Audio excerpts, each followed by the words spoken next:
اگر جو لوگ ایسے لوگوں سے جا ملے ہوں جن میں اور تم میں صلح کا عہد ہو، یا اس حال میں کہ ان کے دل تمہارے ساتھ یا اپنی قوم کے ساتھ لڑنے سے بھنچ رہے ہوں، تمہارے پاس آ جائیں تو اور بات ہے، اور اگر اللہ چاہتا تو ان کو تم پر غالب کر دیتا تو وہ تم سے ضرور لڑتے۔ پھر اگر وہ تم سے کنارہ کشی کریں یعنی تم سے نہ لڑیں اور تمہاری طرف صلح کا پیغام بھیجیں تو اللہ نے تمہارے لیے ان پر زبردستی کرنے کی کوئی سبیل مقرر نہیں کی۔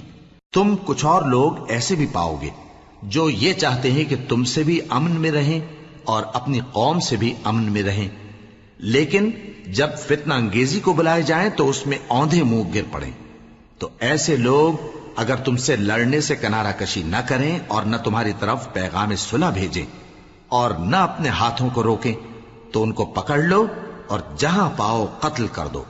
اور انہی لوگوں کے مقابلے میں ہم نے تمہیں کھلی چھوٹ دے دی۔ اور کسی مومن کو شایع نہیں کہ دوسرے مومن کو مار ڈالے مگر غلطی سے ایسا کر بیٹھے، اور جو غلطی سے بھی مومن کو مار ڈالے تو وہ ایک مسلمان غلام آزاد کر دے اور مقتول کے وارثوں کو خون بہا بھی دے،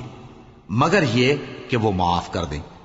پھر اگر مقتول تمہارے دشمنوں کی جماعت میں سے ہو اور وہ خود مومن ہو تو صرف ایک مسلمان غلام آزاد کرنا چاہیے، اور اگر مقتول ایسے لوگوں میں سے ہو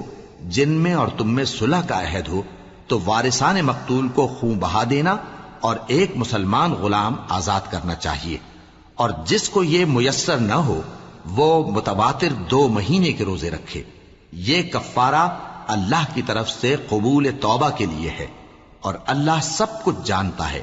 بڑی حکمت والا ہے۔ اور جو شخص کسی مسلمان کو قصدن مار ڈالے گا تو اس کی سزا دوزخ ہے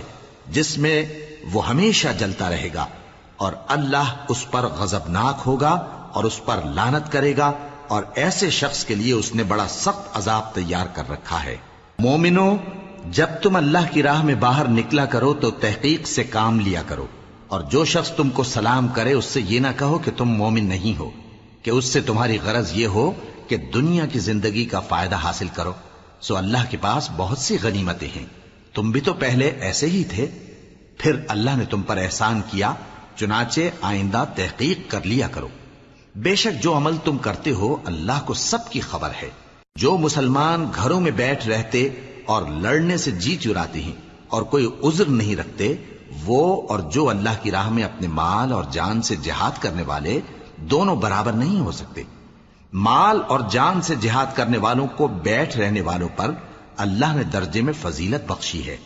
اور بہترین انجام کا وعدہ اللہ نے سب سے کیا ہے، اور اجر عظیم کے لحاظ سے اللہ